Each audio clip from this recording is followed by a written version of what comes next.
வணக்கம். இன்றைக்கி கோலங்கள் வரிசையில் 3.3 வரிசை 10 கோலங்கள் உங்களுக்கு நான் போட்டிருக்கிறேன். இந்த முதல்ல 2 கோலம், அடுத்து 2 கோலம், அடுத்து 2 கோலம்,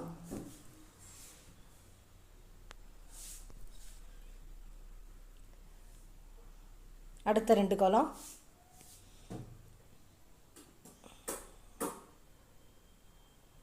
அடுத்த 2 கோலம்.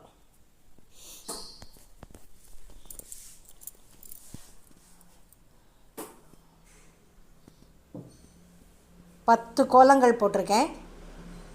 10 கோலங்களும் அழகாக வந்திருக்கு. எல்லாமே 3.3 வரிசை தான்.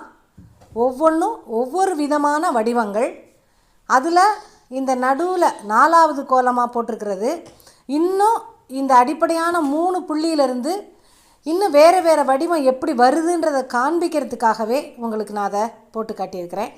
அந்த வரிசையில் இந்த வித்தியாசமான இந்த கோலத்தினுடைய வடிவமும் அடிப்படையும் உங்களுக்கு நடுவில் கோடு போட்டு காண்பிச்சிருக்கேன் பாருங்கள். மற்ற கோலத்தில் இருக்கிற மாதிரியே அந்த டிசைனை நடுவில் கோடு போட்டிருக்கேனா, அதுதான் இதுக்கான அடிப்படையான வடிவம். இதுதான் இந்த அடிப்படையான வடிவம். இதில் நான் வேறு வேறு வடிவத்தை எப்படி உருவாக்கினேன் அப்படின்னா, தான தான அப்படிங்கிற இசை இழுவையை அங்கே கொடுக்கும்போது இந்த புது வடிவம் கிடைக்குது பாருங்கள். இங்கேருந்து நான் ஆரம்பிக்கிறேன். தா தான தான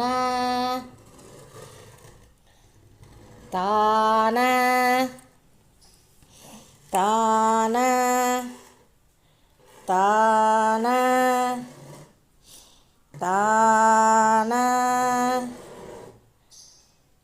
தான தான தான தான தான. இது தான ஸ்கொயர்டு அப்படின்னு சொல்லலாம் அப்படின்னு சொல்லி கொடுத்துருக்குறாங்க. அப்போ தான தான தான தானங்கிறத நம்ம ஒரு புள்ளி விட்டு ஒரு புள்ளி விட்டு இழுக்கும்போது அதையே இன்னொரு வட்டத்துக்கும் கொண்டு வரும்போது தான ஸ்கொயர்டாக நமக்கு அந்த இழுவை கிடைக்கிது. இங்கே பாருங்கள், அவன் கோலத்தை எவ்வளோ அழகாக கற்றுக்கிறான் பாருங்கள்.